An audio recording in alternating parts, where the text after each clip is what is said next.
സ്വാതന്ത്ര്യദിനാചരണത്തിന് മുന്നോടിയായി കേന്ദ്ര സർക്കാർ സംഘടിപ്പിക്കുന്ന ഹർ ഘർ തിരംഗ ക്യാമ്പയിന് കോഴിക്കോട് തുടക്കമായി. കോഴിക്കോട് സിറ്റി ജില്ലാ കമ്മിറ്റിയുടെ നേതൃത്വത്തിൽ BJP മുൻ സംസ്ഥാന അധ്യക്ഷൻ CK പത്മനാഭൻ യാത്ര ഉദ്ഘാടനം ചെയ്തു. വന്ദേമാതരം പൂർണ്ണമായി ചൊല്ലുമ്പോൾ അപകടമുണ്ടെങ്കിൽ അത് എതിർക്കുന്നവർക്ക് മാത്രമാണെന്ന് BJP സംസ്ഥാന മുൻ അധ്യക്ഷൻ CK പത്മനാഭൻ പറഞ്ഞു.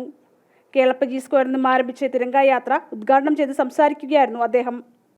കേരളത്തിലെ UDF-ന്റെയും LDF-ന്റെയും MPമാർക്ക് കാലടക്കുക, അതെന്തോ അപകടമുണ്ട്. അങ്ങനെ അപകടമുണ്ട് എന്നവർ കരുതുന്നുണ്ടെങ്കിൽ ഒരു കാര്യം ശരിയാണ്, അപകടം അവർക്ക് മാത്രമാണ് ഉണ്ടാവുക. ഈ രാജ്യത്തിലെ സാധാരണ ജനങ്ങൾക്ക് ഒരു അപകടവും വരാൻ പോകുന്നില്ല. അപകടകരമായി ചിന്തിക്കുന്ന ഈ ദേശവിരുദ്ധന്മാർക്ക് ഈ രാജ്യത്തിൻ്റെ മണ്ണിൽ, ഈ സ്വതന്ത്ര ഭാരതത്തിൻ്റെ മണ്ണിൽ ജീവിക്കുവാനുമുള്ള അവകാശമുണ്ടോ എന്ന് പോലും പരിശോധിക്കേണ്ട സമയമാണ്.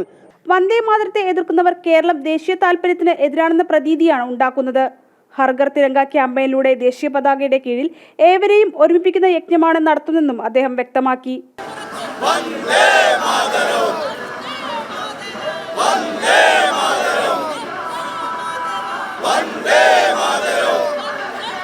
സ്ത്രീകളും വിദ്യാർത്ഥികളും ഉൾപ്പെടെ നിരവധി പേർ മുതലക്കുളത്ത് സമാപിച്ച യാത്രയുടെ ഭാഗമായി. BJP സിറ്റി ജില്ലാ അധ്യക്ഷൻ പ്രകാശ് ബാബു, സിറ്റി ജില്ലാ general secretary M Suresh, T Raghunath, Ramya Murali ഉൾപ്പെടെ BJP നേതാക്കളും പ്രവർത്തകരും യാത്രയിൽ പങ്കെടുത്തു. ജനം, കോഴിക്കോട്.